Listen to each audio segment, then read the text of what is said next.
ನಮಸ್ತೆ ವೀಕ್ಷಕರೇ, ನಂದಿ ಫುಡ್ ಕಿಚನ್ಗೆ ಸ್ವಾಗತ. ನೀವಿನ್ನೂ ನಮ್ಮ ಚಾನಲ್ಗೆ ಹೊಸಬರಾಗಿದ್ದರೆ ಲೈಕ್ ಮಾಡಿ, ಸಬ್ಸ್ಕ್ರೈಬ್ ಮಾಡಿ, ಬೆಲ್ ಐಕನ್ ಕ್ಲಿಕ್ ಮಾಡಿ. ಇವತ್ತಿನ ರೆಸಿಪಿ ಸಬ್ಬಸ್ಗೆ ಉದುರು ಬೇಳೆ ಪಲ್ಯ ನಮ್ಮಮ್ಮ ಮಾಡ್ತಾಯಿದ್ದಾರೆ. ಸಬ್ಬಸ್ಗೆ ಉದುರು ಬೇಳೆ ಪಲ್ಯನ ಸಿಂಪಲ್ಲಾಗಿ ರುಚಿಯಾಗಿ ಹೇಗೆ ಮಾಡೋದು ಅಂತ ಇವತ್ತಿನ ರೆಸಿಪಿಯಲ್ಲಿ ನಾನು ತಿಳಿಸ್ಕೊಡ್ತೀನಿ.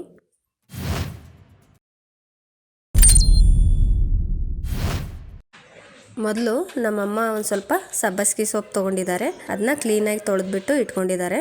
ಒಂದು ಸ್ವಲ್ಪ ಬೇಳೆ ತೊಗೊಂಡಿದ್ದಾರೆ, ತೊಗರಿ ಬೇಳೆ, ಹಂಗೆ ಬೆಳ್ಳುಳ್ಳಿ, ಕೊತ್ತಂಬರಿ ಸೊಪ್ಪು ತೊಗೊಂಡಿದ್ದಾರೆ. ಬೇಳೆನ ಕ್ಲೀನಾಗಿ ತೊಳೆದಿಟ್ಕೊಂಡಿದ್ದಾರೆ ನೋಡಿ.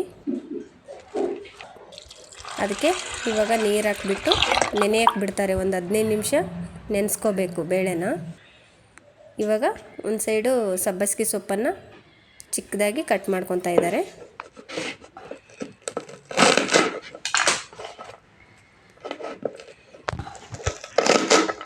ನೋಡಿ, ಈ ಥರ ಚಿಕ್ಕದಾಗಿ ಕಟ್ ಮಾಡ್ಕೊತಾ ಇದ್ದಾರೆ ಸಬ್ಬಸ್ಗೆ ಸೊಪ್ಪು.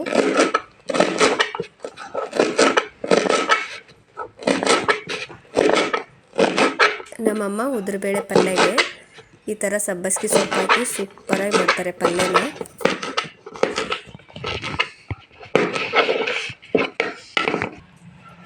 ನೋಡಿ, ಎಲ್ಲ ಸಬ್ಬಸ್ಗೆ ಸೊಪ್ಪು ಕಟ್ ಮಾಡ್ಕೊಂಡ್ರಿ.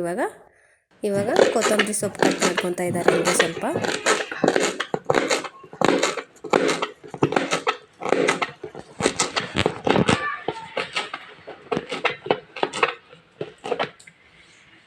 ನೋಡಿ, ಇಷ್ಟು ಚಿಕ್ಕದಾಗಿ ಕಟ್ ಮಾಡ್ಕೋಬೇಕು ಸಬ್ಬಸ್ಗೆ ಸೊಪ್ಪನ್ನು.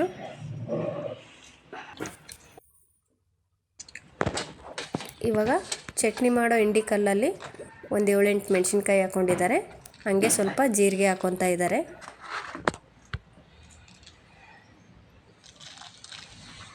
ಅದನ್ನು ಇವಾಗ ಜಜ್ಕೊತಾರೆ ನೋಡಿ. ಸ್ವಲ್ಪ ಉಪ್ಪು ಹಾಕ್ಕೊಂಡ್ಬಿಟ್ಟು ಹಾಗೆ ಒಂದು 4 ಬೆಳ್ಳುಳ್ಳಿ ಹಾಕ್ಕೊಂಡು ಜಜ್ಕೊತಾ ಇದ್ದಾರೆ. ಈ ಥರ ಹಸಿ ಮೆಣಸಿನ್ಕಾಯಿ ಹಾಕೋದ್ರಿಂದ ಉದುರುಬೇಳೆ ಪಲ್ಯ ಸೂಪರಾಗಿ ಬರುತ್ತೆ, ತುಂಬ ಚೆನ್ನಾಗಿರುತ್ತೆ ಕೂಡ. ಒಣ ಖಾರ ಹಾಕಿ ಮಾಡೋದಕ್ಕಿಂತ ಈ ಥರ ಹಸಿ ಮೆಣಸಿನ್ಕಾಯಿ ಜಜ್ಕೊಂಡ್ಬಿಟ್ಟು ಹಾಕೋಬೇಕು, ತುಂಬ ಚೆನ್ನಾಗಿರುತ್ತೆ ನೋಡಿ. ಪೂರ್ತಿ ಸಣ್ಣನೂ ಜಜ್ಜಬಾರ್ದು, ತರಿಯಾಗಿ ಜಜ್ಕೊತಾ ಇದ್ದಾರೆ ಅವರು. ಇವಾಗ ನೋಡಿ, ಇಷ್ಟು ತರಿಯಾಗಿ ಜಜ್ಕೊಂಡಿದ್ದಾರೆ. ಅದನ್ನು ಒಂದು ಪ್ಲೇಟಿಗೆ ಹಾಕ್ಕೊತಾ ಇದ್ದಾರೆ ನೋಡಿ. ಹಾಗೆ ಒಂದು ಸೈಡು ಬೆಳ್ಳುಳ್ಳಿ ಜಜ್ಜಿ ಇಟ್ಕೊಂಡಿದ್ದಾರೆ. ಸ್ವಲ್ಪ ಕರಿಬೇವು ಸೊಪ್ಪು ತೊಗೊಂಡಿದ್ದಾರೆ ನೋಡಿ. ಇವು 3 ಇದ್ದರೆ ಸಾಕು, ಉದುರುಬೇಳೆ ಪಲ್ಯ ಸೂಪರಾಗಿ ಮಾಡ್ಬೋದು ಸಬ್ಬಸ್ಗೆ ಹಾಕ್ಬಿಟ್ಟು. ಇವಾಗ ಬೇಳೆ ನೆನೆಯಕ್ಕಿಟ್ಟಿತ್ತಲ್ಲ, 15 ನಿಮಿಷ ಆಗಿದೆ ಇವಾಗ ನೋಡಿ. ಇವಾಗ ಇನ್ನೊಂದ್ಸರಿ ಅದನ್ನ ಕ್ಲೀನಾಗಿ ತೊಳ್ಕೊಂಡ್ಬಿಟ್ಟು ನೀರೆಲ್ಲ ತೆಗಿಬೇಕು. ಅದನ್ನ ಒಂದು ಪಾತ್ರೆಗೆ ನೀರು ಬಸ್ಕೊತಾ ಇದ್ದಾರೆ ನೋಡಿ. ಒಂದು ಸ್ವಲ್ಪನೂ ನೀರಿಲ್ದಂಗೆ ಬಸ್ಕೋಬೇಕು. ಇವಾಗ ಸ್ಟವ್ ಆನ್ ಮಾಡಿಕೊಂಡು ಒಂದು ಪಾತ್ರೆ ಇಟ್ಕೊತಾ ಇದ್ದಾರೆ. ಅದಕ್ಕೆ ಒಂದು 2-3 ಸ್ಪೂನಷ್ಟು ಎಣ್ಣೆ ಹಾಕ್ಕೊಂಡಿದ್ದಾರೆ. ಸ್ವಲ್ಪ ಜೀರಿಗೆ ಹಾಕ್ಕೊಂಡಿದ್ದಾರೆ. ಹಾಗೆ ಸ್ವಲ್ಪ ಸಾಸಿವೆ ಹಾಕ್ಕೊತಾ ಇದ್ದಾರೆ. ಇವಾಗ ತೊಳೆದಿಟ್ಕೊಂಡಿರುವಂಥ ಬೇಳೆಯಲ್ಲಿ ಸಬ್ಬಸ್ಗೆ ಸೊಪ್ಪು ಕಟ್ ಮಾಡ್ಕೊಂಡಿದ್ರಲ್ಲ ಅದನ್ನ ಹಾಕ್ಕೊತಾ ಇದ್ದಾರೆ.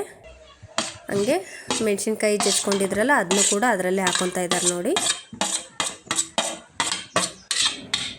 ಸ್ವಲ್ಪ ಮಸಾಲೆ ಹಾಕ್ಕೊತಾ ಇದ್ದಾರೆ.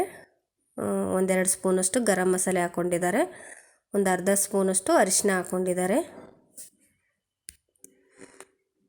ಅದನ್ನು ಚೆನ್ನಾಗಿ ಕಲಿಸ್ಕೋಬೇಕು, ನೀಟಾಗಿ ಮಿಕ್ಸ್ ಮಾಡ್ಕೋಬೇಕು ಇವಾಗ ಎಲ್ಲನೂ.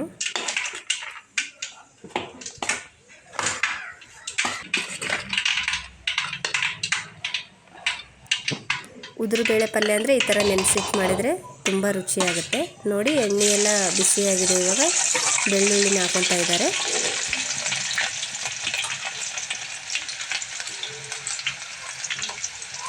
ಬೆಳ್ಳುಳ್ಳಿನ ಚೆನ್ನಾಗಿ ಫ್ರೈ ಮಾಡ್ಕೋಬೇಕು ಸ್ವಲ್ಪ.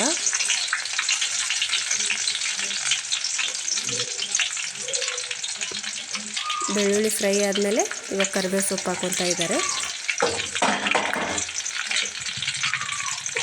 ಇವಾಗ ನೋಡಿ, ಕಲಿಸ್ಕೊಂಡು ಇಟ್ಕೊಂಡಿದ್ರಲ್ಲ ಎಲ್ಲ ಬೇಳೆ, ಸಬ್ಬಸ್ಗೆ ಸೊಪ್ಪು, ಮಸಾಲೆ ಎಲ್ಲ ಅದನ್ನ ಹಾಕ್ಕೊತಾ ಇದ್ದಾರೆ.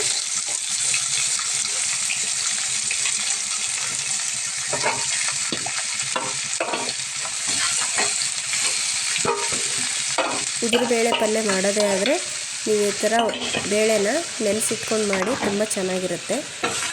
ಕುಕ್ಕರಲ್ಲಿ ಕುದಿಸಿ ಮಾಡೋದಕ್ಕಿಂತ ಈ ಥರ ನೀರಲ್ಲೇ ನೆನೆಸ್ಬಿಟ್ಟು ಮಾಡಬೇಕು, ತುಂಬ ಚೆನ್ನಾಗಿರುತ್ತೆ. ಇವಾಗ ನೋಡಿ ಎಲ್ಲನೂ ಮಿಕ್ಸ್ ಮಾಡ್ಕೊತಾ ಇದ್ದಾರೆ. ಚೆನ್ನಾಗಿ ಕಲಿಸ್ಕೋಬೇಕು.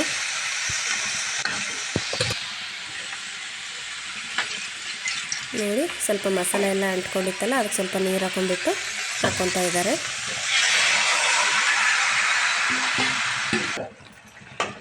ಸ್ವಲ್ಪ ಸ್ವಲ್ಪ ನೀರು ಹಾಕೊಂಡ್ಬಿಟ್ಟು ಒಂದೆರಡು ನಿಮಿಷ ಕುದಿಸ್ಕೋಬೇಕು.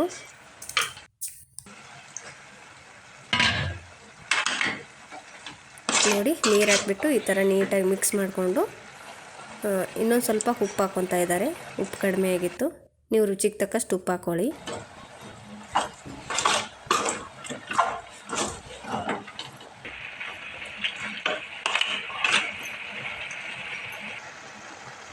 ನೋಡಿ ಲಾಸ್ಟಲ್ಲಿ ಕೊತ್ತಂಬರಿ ಸೊಪ್ಪು ಹಾಕ್ಕೊತಾ ಇದ್ದಾರೆ. ಅದನ್ನು ಕೂಡ ಅಷ್ಟೇ ನೀಟಾಗಿ ಮಿಕ್ಸ್ ಮಾಡ್ಕೊತಾ ಇದ್ದಾರೆ. ನೋಡಿ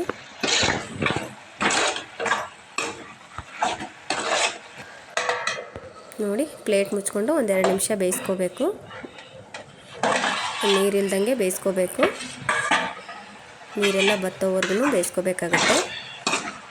ನೋಡಿ ಇನ್ನು ನೀರು ಇನ್ನೊಂದು ಸ್ವಲ್ಪ ಇದೆ, ನೀರು ಪೂರ್ತಿಯಾಗಿ ಬತ್ತೋಗಿಲ್ಲ. ಅದನ್ನ ಇನ್ನೊಂದು ಸರಿ ನೀಟಾಗಿ ಮಿಕ್ಸ್ ಮಾಡಿಕೊಂಡು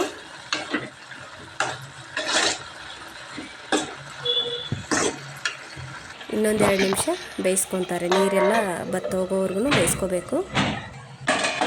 ನೋಡಿ ಇವಾಗ 2 ನಿಮಿಷ ಆಯಿತು. ನೀರೆಲ್ಲ ಬತ್ತೋಗಿದೆ ಅಲ್ವಾ, ಈ ಥರ ಆಗಿರಬೇಕು ಉದುರು ಬೇಳೆ ಪಲ್ಯ ಅಂದರೆ.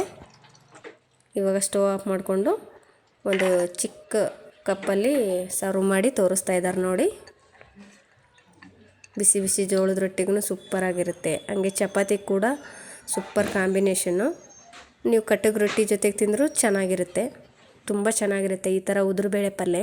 ಎಲ್ಲಾದರೂ ನೀವು ಟ್ರಿಪ್ ಹೋಗುವಾಗ ಆಮೇಲೆ ಬಾಕ್ಸ್ ಕಟ್ಟಬೇಕಾದ್ರೆ ಈ ಥರ ಪಲ್ಯ ಮಾಡಿದರೆ ಬೇಗನೆ ಕೆಡೋದಿಲ್ಲ, ತುಂಬ ಚೆನ್ನಾಗಿರುತ್ತೆ. ನೀವು ನಿಮ್ಮ ಮನೇಲಿ ಈ ಥರ ಟ್ರೈ ಮಾಡಿ. Thank you.